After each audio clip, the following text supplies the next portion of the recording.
코로나19 누적 확진자가 6천 명을 돌파했는데 어제 밤 사이에 518명이 추가로 확진 판정을 받았습니다. 보건복지부 상황실에 나가 있는 취재기자 연결하겠습니다. 이규하 기자. 네.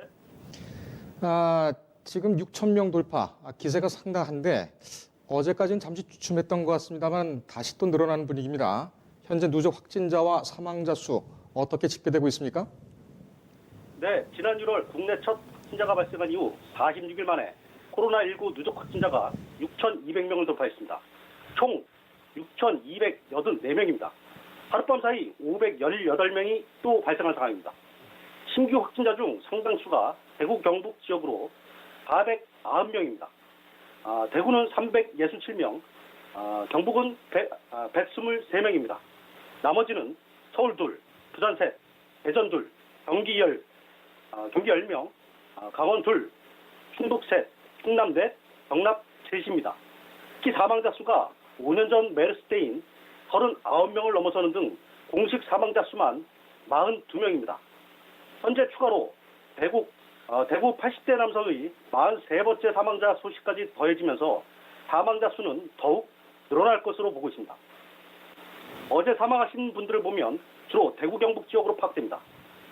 지난 3일 확진자로 밝혀진 81세 남성의 경우 5,460번째 확진자로 안동의료원 입원 중 사망했습니다. 2월 19일 확진 판정이 난 84세 여성도 391번째 확진자로 안동의료원에서 입원 중 사망했습니다. 2월 27일이죠. 1921번째 확진 판정을 받은 68세 남성도 대구 경북대에서 사망했습니다. 2월 28일 확진 판정을 받은 67세 남성도 대구의료원 입원 후 동산병원에서 어제 사망했습니다. 이분은 2,289번째 확진자입니다. 나머지 추가 사망자에 대해서는 원인을 조사 중입니다. 예, 국내 상황은 코로나19 확진자가 빠르게 늘고 있는데 세계보건기구가 지금 상황이 고무적이다 이런 발언을 했군요. 그 배경이 뭡니까? 네, 지난 5일 세계보건기구가 한국 코로나19 신규 확진자를 들어 고무적 조짐이라고 표현한 바 있습니다. 한마디로 신규 확진자는 늘고 있지만 무수가 점차 줄고 있다는 얘기입니다. 지난 24시간 동안 중국의 경우 193건이 보고되었습니다. 다수 사례가 후베이 성인데요. 나머지 8개 성은 지난 14일간 아무런 보고가 없다는 게 WHO 측 설명입니다.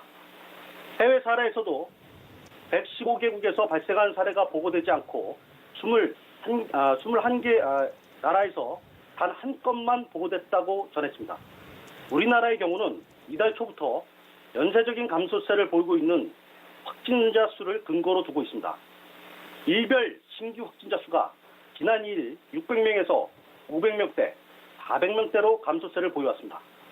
하지만 하룻밤 사이 다시 518명이 신규 확진자가 발생하면서 변곡점을 섣불리 단언하긴 어려워 보입니다. 이탈리아도 하루 새 사망자 수가 41명으로 늘면서 총 148명이 사망한 상태입니다. 누적 확진자 수가 100명을 넘어선 영국에서도 첫 사망자가 발생했습니다. 예, 이 심각한 상황, 긴장감은 떨어지지가 않는데 이 WHO가 너무 좀 성급한 판단을 하고 있는 건 아닌가 이렇게도 생각이 됩니다. 긴장을 낮춰서는 안 된다는 얘기로 들리는데 이 코로나19 생활치료센터도 우리나라에서 속속 열리고 있지요. 또 정부는 주말까지 2,000명 수용시설을 완비하는 것을 목표로 하고 있는데 이번 주말이 최대 분수령이 될 것 같습니다. 모든 부처가 24시간 비상체제로 지금 가동이 되고 있죠?